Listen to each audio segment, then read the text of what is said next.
The Olympic gold medal winning bobsledder Curtis Tomasevicz is back on the program to talk about this. He won gold in 2010.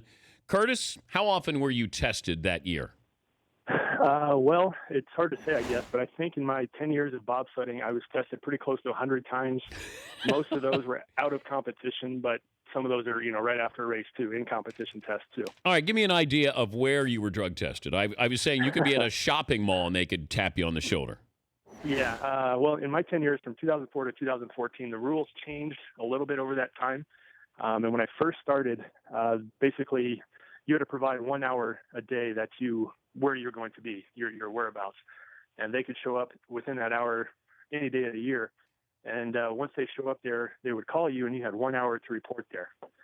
After that, they actually eliminated that phone call rule, so made it even harder. You had to be in that location for 1 hour. You missed that 1 hour, then you get a missed test, 3 missed tests, and a failed test. And so it's pretty strict. But there was one time that the doping control officer came to my door, and I was just getting ready to walk out, headed to a funeral, actually. And, of course, I wasn't going to miss the funeral, and I didn't have to go at that moment, I guess. So I basically said, you can follow me and, feel like an idiot in the back of the church. And so they came, and luckily I drank enough water on the way there that I was able to provide a sample in the bathroom in the back of the church just before the funeral. But, oh, my God. Things like that kind of happen often.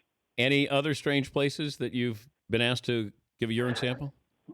My 1 hour was running up pretty close one time, and so the doping control officer agreed to meet me halfway between where I was and where he was. And so we met at a gas station on the side of a highway.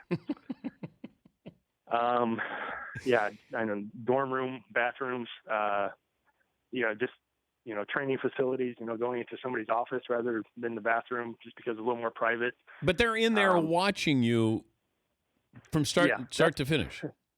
Yeah, I mean, by definition, by rule, they have to see the stream. So they, technically ask you to drop your pants to your knees and shirt off sometimes. And they just sit there and watch you. Your shirt off? That's technically the rule. It needs to be shirt all the way up or off. Oh, my God. But as long as they see the stream usually hit the cup and you can provide, I think it's 85 or 90 milliliters, then that's what they're looking for. How humbling is that? At first it's, you're exactly. You get a little stage fright sometimes, but after a while, I could provide 90 samples at the drop of a hat now, I think. But you played football at Nebraska, so what's under the tougher drug testing policy? College football or being an Olympian? Definitely Olympian. Yeah. In college, we got tested by our team, by the Big 12 at that time, and then also by NCAA. They'd each come once a year or so. But yeah, after that, once I got into the international testing pool with USADA and with WADA, then they were testing me quite often, quite a bit. And it makes it hard to really feel sorry for the professional athletes, Major League Baseball, and those guys when they're complaining about. Oh, I know. Tests a year, but. So now you're retired. So do you miss having somebody call you up to say, "I'm coming over, Curtis"? Yeah, do I invite my friends over just for a little tea party? No. Hey, we appreciate you watching, and thanks for the stories, Curtis. Yeah, absolutely. Good to catch up with you again. That's Curtis Tomasevicz. He won a gold medal in bobsled in 2010. The Dan Patrick Show, weekday mornings on Audience.